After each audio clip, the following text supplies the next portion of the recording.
Hello po, magandang hapon sa inyo mga kaibigan. Merong binibenta rito na corner lot, house and lot dito po sa may First Park Home. So binibenta kasama na po ang gamit, guys. So kaya binibenta to ng owner dahil lilipat sila pupunta sa ibang lugar. May nabili silang farm, rest house farm. So guys, bablog ko po ito kung interested po kayo. Clean title na to guys, meron ng titulo. So kung interested po kayo, maganda to dahil malapit po to sa Naik, going sa Cavitex, papuntang Manila. So ito po yung pinaka property, yan po yung bahay na yan.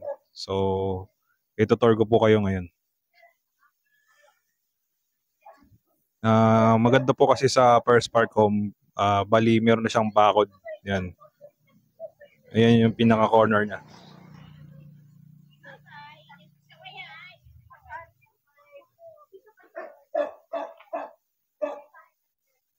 Bali nasa labas po tayo. No? Pinapakita ko po yung bawat anggulo.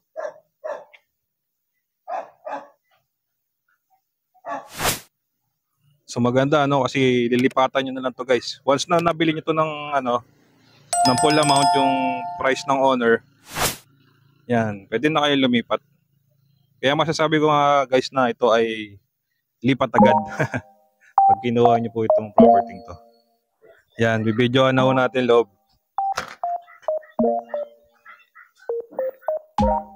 So as you can see, sabi ng owner kasama daw lahat ng gamit.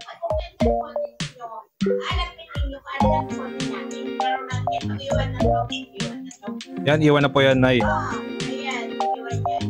Yung TV po. Oo. Ganda ho yung tiles sa flooring. Yung rep po, kasama na rin.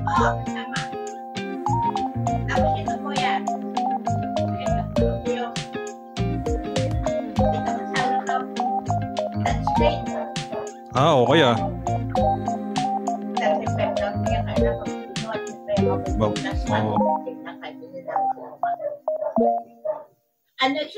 exhaust fan okay. Ayan, no? Ilaw, exhaust fan.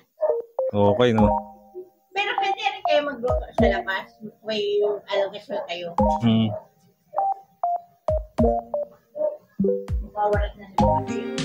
Sa kaso, nagtaas na tayo. Apo. Hindi ko kasama yung fish, yung yung aquarium.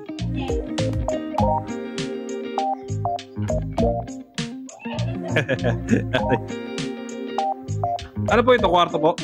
Hindi po, CR. CR.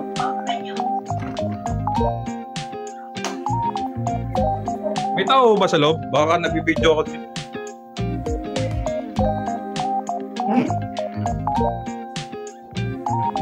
May tao sa loob? Ay, okay. May heater pa, no? Maganda yan. Heater. Bili namin.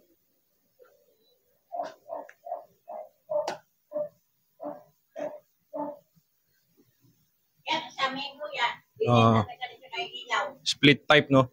Saka pisa, kasama na. Ito po, no? Oo. Pagkain kasi ng arwana. May arwana ho kayong Ayun, no? pati yung rep kasama na rin. Oo, sabi ng rep. Ba't nyo po binibenta? Ano kasi, ang negosyo na anak ko na sa Bulacan, para isahan ng gastos, tapos ang dagdag pa siya ng negosyo, kaya pinibita na namin. Kasi kung hiwalay kami, ang gastos, grabe. Sa bagay, malayo yung Bulacan eh. Oo. Ayun dito po sa labas, Nay. Kaya naman, matapang po siya. May aso, laki. Next.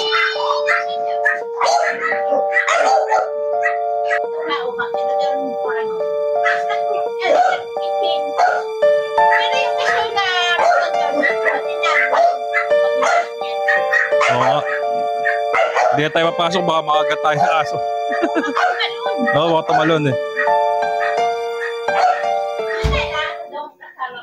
Oo, akit po tayo.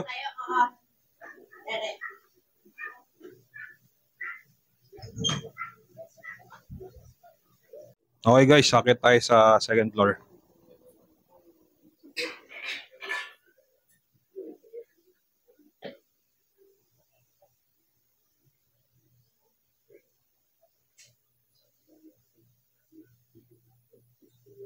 Bungad yung CR agad.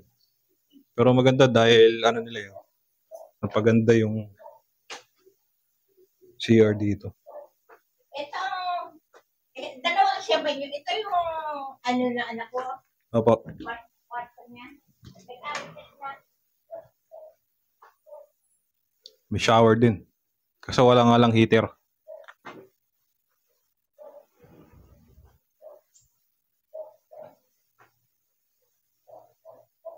Ito yung kwarto na anak ko. Yung malaking kwarto. Okay no. Kasama na rin lahat po ng gamit dito, no? Ang kama po kasama. Pati yung TV. Oo, ayan yung bababa. TV. Ayun pa. TV pa. Tsaka meron siyang built-in cabinet dito. Maganda pala, lilipat na lang yung bibili. Oo. Maganda yung ano.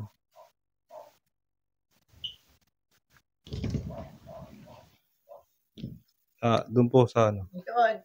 Sa akin naman yun, kaya lang tambak na bagayan, hindi na namin ginagamit ko lang yung pag-mugod. Ba, lahat pala may kwarto, may TV. Oo. Yung isa, bababa namin yun. Aircon. Tapos may built-in cabinet din, no? Sa taas pala, 2 bedroom. 3. 3 bedroom. Okay. Cabinet din to. Pero ginawa nyo na lang kung ano. Hindi man yung ginagamit. Oo, ito may cabinet din eh. Ginawa namin stock room. Stock room na lang. Bali dito pala, 3 bedroom. Tapos 1 toilet. Bali all in all pala, 3 bedroom, 2 toilet and bath. Okay. So, so dito tayo sa labas, guys. Kaya pumunta siya doon.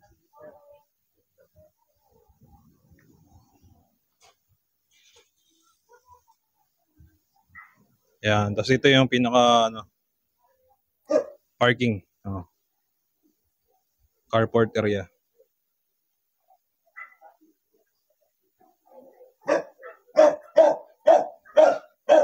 Ang cute ng aso.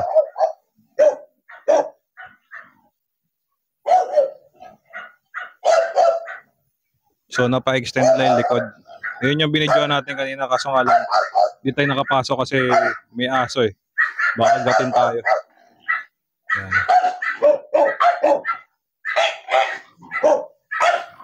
So yun guys, kung interested po kayo rito sa property ito, ipa-flash yung aking number, tawagan nyo ako. Kausapan niya may-ari, binibenta lang to sa halagang 5 million. Yan. So yun po, maraming salamat po sa mga tumatangkilik at sumusubaybay ng aking YouTube channel. So sa mga hindi pa po bilong, don't forget lang po to like and subscribe para ma-update po kayo sa mga upcoming ko pang videos. So yun po, maraming salamat kung nasaan mo kayo naroon. Stay safe always. Sa mga kababayan natin nasa abroad, aking dalangin ng iyong kaligtasan at ang patnubay ng ating Panginoong Diyos. Take care always. God bless to everyone.